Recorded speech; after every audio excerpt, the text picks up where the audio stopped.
మనం వెంకటేశ్వర స్వామి హుండీలో ధనం వేస్తాం కదా. తిరుమల వెళ్ళిన ప్రతి ఒక్కరూ ఎంత పేదరికంలో ఉన్నా కూడా స్వామివారికి భక్తితో ఎంతో కొంత హుండీలో వేస్తారు.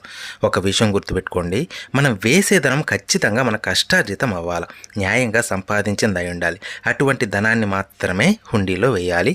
ఆ ధనానికి మనకి మంచి ఫలితం అనేవి వస్తాయి. అసలు చాలామంది అనుకున్నది ఏంటంటే, డబ్బులు హుండీలో వేసేస్తే మన పాపాలు స్వామి తీసేస్తాడని అనుకుంటారు. అలా ఎప్పటికీ జరగదు. డబ్బిస్తేనో లేకపోతే ఓటేస్తేనో రుణమాఫీ చేయడానికి స్వామి పొలిటీషియన్ కాదు కదా.